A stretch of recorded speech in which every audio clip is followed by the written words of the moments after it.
धाराशिव जिल्ह्याच्या उमरग्यात एक धक्कादायक घटना उघडीस आली आहे।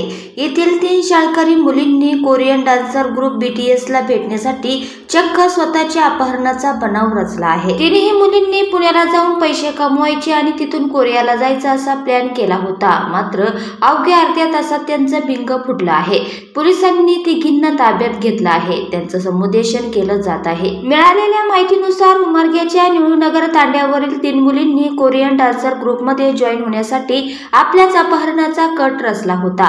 मात्र अवघ्या 30 मिनिटात पोलिसांनी तो कट उधळून लावला असून तिन्ही अल्पवयीन मुलींना ताब्यात घेतलं आहे। उमरग्यातून पुण्याला जायचं, तिथे जाऊन पैसे कमवायचे आणि कोरियाला जायचं असा कट मुलींनी रचला होता। त्या धाराशिव मधून थेट पुण्याच्या दिशेने निघाल्या होत्या। मात्र धाराशिव पोलिसांच्या दक्षतेमुळे अवघ्या 30 मिनिटात 3 अल्पवयीन मुलींचा बनावट अपहरणाचा बनाव उघड झाला आहे।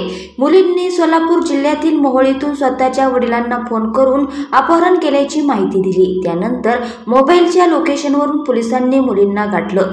सोलापूर जिल्ह्यातील मोहोळमधून मुलींना ताब्यात घेऊन पालकांच्या स्वाधीन केलं।